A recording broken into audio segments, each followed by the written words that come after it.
Okay, I'm gonna be making a video, of course. I made a video before on this topic, but for some reason all the footage got corrupted and was unusable. I tried it again, same thing happened. I tried it a second time, and at that point I was just like, you know what, I'm just gonna save this for another time. And I guess right now is this other time. I have all the time in the world to do it now. Basically, I'm gonna be going over good HECU kits that you can go for that are accurate to the uh, time period. What the fuck's wrong with me? Uh, so I saw this video and it was talking about the kits of the HECU and stuff that you could use to make your own like super accurate to the game HECU cosplay. And I saw that and I was like, oh well, I probably could do a video like that. And instead of making it just super accurate to the game, you could. I was gonna go for a thing where I was gonna talk about the stuff that you could use to make it accurate for the time period of 1990. I would say late 90s, early 2000s HECU kit. And the first thing I'm going to go over is the uniform that you could probably use. I'm going to take out these uniforms real quick. I'm going to try and do this in one good one good thing. So this is T block.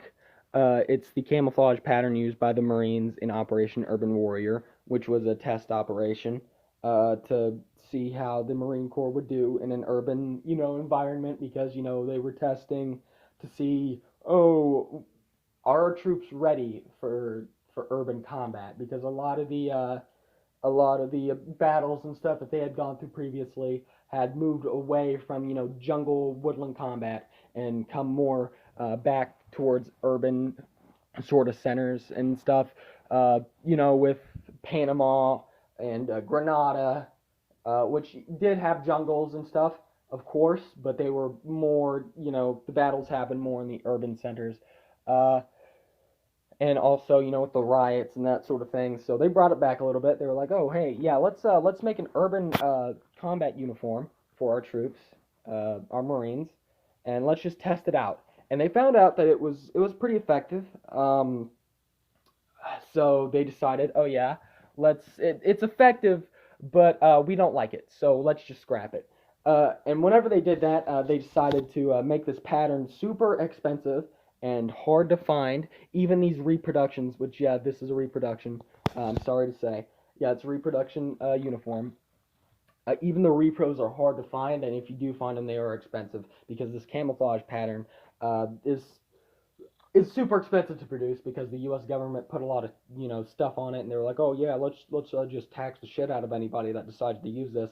So the people that do use it, or tend that do make like merchandise out of it, they don't even make hoodies and shit out of this. They usually make like knockoff hoodies and stuff out of like any camouflage ever.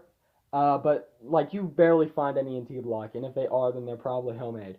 Uh, so yeah, if you're gonna go for late '90s, early 2000s, a great alternate history thing to do would be to use T Block. I'm sorry, because yeah, T Block is just it's the perfect camo for it. I think that if the HEC Marines were like an actual thing, they probably would have used this. And also, one of the great things about T Block is that they actually have covers for the Pasget helmet. Uh, so that makes it even like 100 times better because even with, let's say, urban camo, which I'm going to get into in a little bit, they don't have covers like this. This is urban woodland. It's super common. It was a super common uniform type in the early 2000s. A lot of police forces used them. They even used them in an urban mount operation, urban warrior, not Operation Urban Warrior, but the urban mount exercises that they did, and they used these urban. They mostly used these with just normal tags from. Ah, shit. I'm sorry. They mostly just used these uniforms, uh, but they were mostly public bought. They weren't manufactured for the operation like the T Blocks one were. But yeah, these are really good. I love these. These are great. Obviously, if you're doing normal HECU, because this is actually like what they wore. in the game.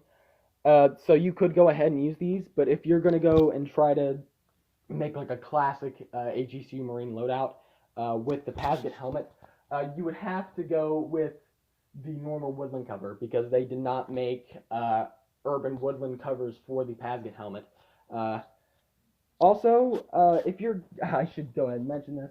If you are going to do one, you should probably get some boots like these. These are the Rothko Jungle Boots. These would be not FARB for early 2000s and late 90s because they did exist and they were issued. So those would be fine to use. And that's basically the uniform. I'm going to be doing multiple videos going over, like, you know, the armor systems that they would use, the web gear, and that sort of thing. So this is it for the first episode. I'm going to hurry up and upload this, you know, edit it together, and then get it out there, and then work on the second one. So thank you guys. Thank you for, like, everything. I'm sorry, I'm not great with outros, so I guess I'll just see you guys. Bye-bye. Actually, I did forget to mention something real quick. If you are doing this, then you want to make sure that if you use these BDUs, or yeah, you want to make sure that you're doing a Marine roll on the sleeves and not an Army roll. I see a lot of the times guys will just either just bunch up the sleeves to make it look like a roll, but that's not how they did it in the game, and that's not how they do it in real life. They use a technique called Marine rolling. I'm not sure what it's called. I just know that there's a difference between rolling your BDUs in the Marine fashion and the Army fashion. The Army fashion's basically with the camo out, and the Marine with the camo not shown. You know, the camo's inside of the roll. So if you do that, make sure that you do in fact do that. There are videos up there that you can watch on how to do that. Just look up Marine Corps BDU roll, and you'll definitely find a video on it. I used to watch a bunch of those videos to try and get the technique down. After a bit, it becomes super easy to just constantly Marine do this roll with these sleeves. But again, you know, make sure to do that, and also, of course, make sure to take care of your uniforms. Unlike me, fucking look at how dirty this thing is. I should probably get this cleaned up. But anyways, yeah, that's the end of the video. Thank you guys for watching. I'm going to go ahead and edit this again, as I said before, and get it out there for you guys. So, yeah.